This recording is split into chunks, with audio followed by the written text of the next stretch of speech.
नमस्कार दोस्तों,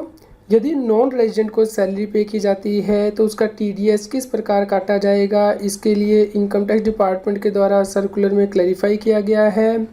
दोस्तों, इनकम टैक्स एक्ट के अंतर्गत सेक्शन 192 दिया गया है, जो कि यह कहता है कि जो भी व्यक्ति रिस्पॉन्सिबल है वो इनकम पे करने के लिए, जो कि इनकम टैक्स में सैलरी हेड के अंतर्गत चार्जेबल होती है, तो पेमेंट करते वक्त उस अमाउंट के ऊपर टीडीएस काटा जाएगा। इस प्रकार इस सेक्शन को डिस्टिंक्शन नहीं करता है कि सैलरी जो है रेजिडेंट व्यक्ति को पे की जा रही है या फिर नॉन रेजिडेंट व्यक्ति को। इसलिए सभी पेमेंट जो कि सैलरी हेड के अंतर्गत चार्जेबल होती हैं, उनका इसी सेक्शन के अंतर्गत टीडीएस कटता है, भले ही व्यक्ति का रेजिडेंशियल स्टेटस कुछ भी हो। यदि व्यक्ति नॉन रेजिडेंट है और उसे सैलरी पे की जाती है, सर्विस इंडिया में रेंडर की गई है, तो उसे माना जाता है कि इनकम भी इंडिया में ही अर्न हुई है।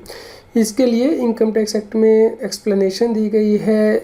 और इसमें यह भी बताया गया है कि यदि सैलरी पेबल है रेस्ट पीरियड या फिर लीव पीरियड के लिए, जो कि प्रोसीडेड या सक्सीडेड की जाती है बाय सर्विस इन इंडिया, तो उस केस में ये सर्विस कॉन्ट्रैक्ट जो एम्प्लॉयमेंट का होता है उसके अंतर्गत माना जाता है कि इनकम इंडिया में ही अर्न की गई है।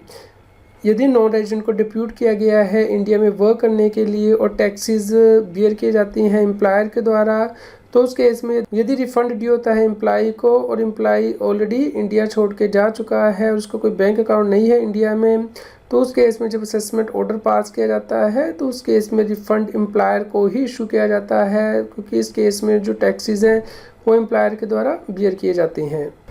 दोस्तों, इनकम टैक्स एक्ट के अंतर्गत ये प्रोविज़न दी गई है कि यदि कोई नॉन रेजिडेंट व्यक्ति किसी भी व्यक्ति से डायरेक्टली या इनडायरेक्टली कोई इनकम रिसीव करता है तो उसे नॉन रेजिडेंट व्यक्ति का एजेंट माना जा सकता है। इस प्रकार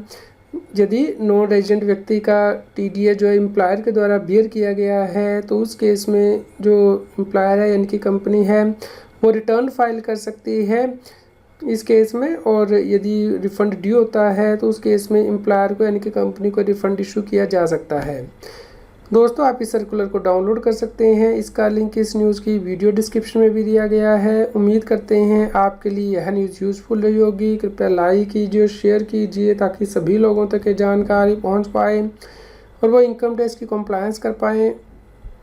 रेगुलर जीएसटी और टैक्स अपडेट के लिए इस चैनल को सब्सक्राइब करें। आप हमें Telegram app CA Satbir Singh tax hill पर ज्वाइन कर सकते हैं ताकि आप जीएसटी और इनकम टैक्स के रेगुलर अपडेट अपने मोबाइल पर ही प्राप्त कर सकें।